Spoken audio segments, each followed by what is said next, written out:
Jake are here at the Network Life Center with offices in Boulder and in Louisville, so come see us at either of those great locations.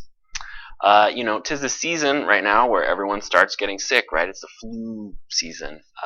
Just the other day, a woman came into the office and she had the sniffles and she was really disappointed. She said, I've been doing all of this healing work and I'm bummed that I still got sick.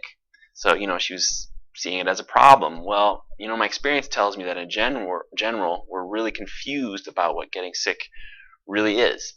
Hippocrates, for example, the father of medicine, I think he was onto something when he wrote that diseases are crises of purification, of toxic elimination. Symptoms are the natural defenses of the body. We call them disease, but in fact they are the cure of diseases.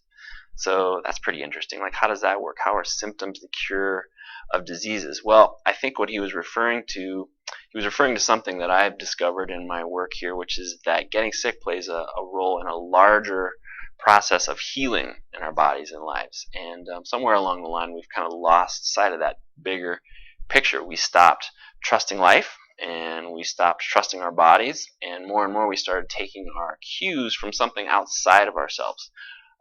From the culture around us. And our consumer culture is constantly giving us subtle messages about what it means to be sick. From a cultural perspective, it means that our immune systems aren't strong enough. And what that means is that we end up searching for a source of health outside of ourselves. And generally often that means that we end up buying something, which, of course, is our consumer culture is just fine with that. And getting sick brings up a lot of vulnerability. And in this culture, vulnerability really translates into weakness. It's not okay to experience our human vulnerability. And worst of all, I guess we're unproductive when we're sick, right? Like, God forbid you miss any more days of work. Our consumer culture hates it when we're unproductive. And so the unconscious urge to stay in the good graces of the culture is strong, and we end up putting a lot of energy into resisting, into pushing away the getting sick process. And in truth, the getting sick process is as natural as crying when you're sad or laughing when you're happy. It's a natural sort of spontaneous movement of energy in our bodies.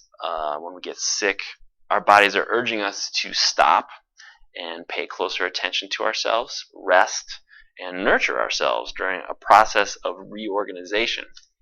And I get it. You might say that whatever, getting sick sucks. It's not as fun as laughing or even crying. And I get it, but that's really only because we can't trust and relax into this process of nurture and rest and reorganization. We can't tolerate the feelings of vulnerability that come up.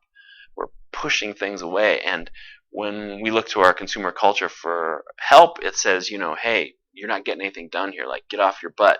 The quicker the better. And so we not supported to see the bigger health picture, and we end up fighting the process a lot. And all the energy that we're using to fight any natural process, including the getting sick process, that's energy that we're not able to invest in the larger healing picture. For instance, think about what it would feel like to resist tears when you feel sad, or to resist laughter when joy bubbles up. Can you kind of feel a sort of constipated tension building in your body at the thought of that? Well, a similar wellness sapping situation is created when we resist the getting sick process, as all that undigested energy builds and builds and builds in our bodies.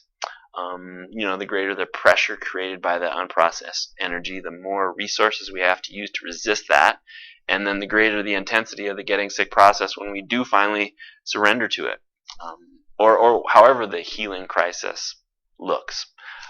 So the resistance is the problem, but that's kind of really innocent and unconscious. It's a habitual way that we learned to be, like a long time ago.